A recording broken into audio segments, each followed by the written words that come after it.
Hi, welcome back to Presidential Profiles. I'm Philip, and Robert?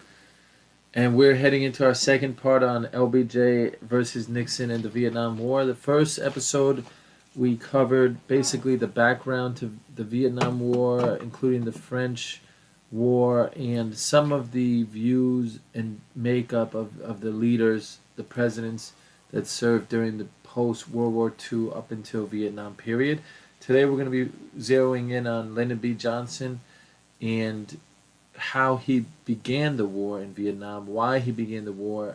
But to get there, we'll have to talk about his background and who he is as a person. So I'll let you begin there. So, Johnson essentially is an accidental president. Um, there's a lot of debate about whether JFK actually wanted Johnson on the ticket with him in 1960. There's a school of thought which believe that Kennedy offered several major Democratic politicians a shot at the vice presidency as a matter of respect and a matter of allying them with his ticket, and that Johnson's avidity, Johnson's extraordinary interest in the position impressed Kennedy enough that he took him, and What is avidity? his just I'm excited about this. I want to get it. Why would Johnson want a basically toothless position? It was higher, Okay. and he would be part of the administration. But higher than Senate Majority Leader. Senate Majority Leader is one of the highest offices in the land. Well, and this goes back essentially, I think, to Johnson's deep personal insecurities.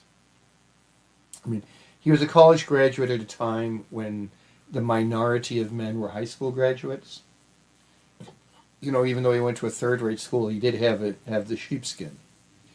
Um, he was a trained teacher, which it's reasonably. Was he interested in teaching? Yeah, I think so. I think he liked doing it. So he had a profession. Uh, he he had become a very wealthy man. He might have been, with the exception of like Nelson Rockefeller, he might have been one of the richest national politicians by then. Not richer than Kennedy. Oh, all right, it's Kennedy as well. Uh, Outside of the ones who inherited wealth. And how did he make his money? Uh, in broadcasting. Why don't you His go? his Do you think it'd be smart to go back and kind of build it up from his childhood insecurities? well, I don't know that much about his childhood insecurities. Okay. I mean, I don't see any reason for Johnson to be insecure, Okay.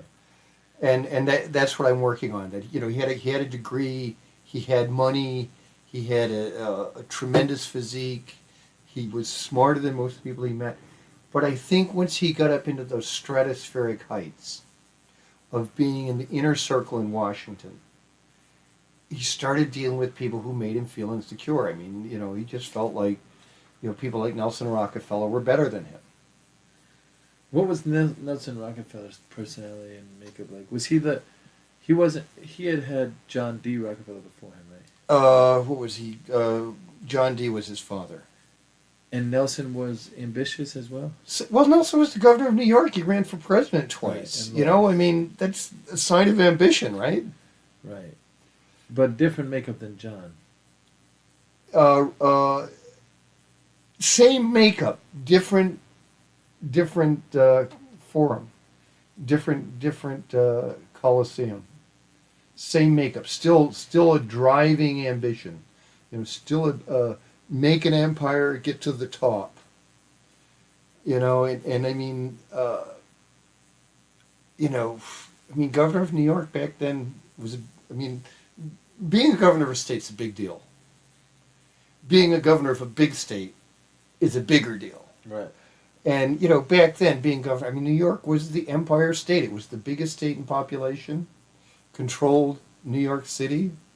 The most of American industry, outside of maybe the auto industry or the steel industry, was still located in New York. Right. It was a big deal to be governor of New York. And, the only bigger thing was be president. And do you think LBJ felt inferior to him? LBJ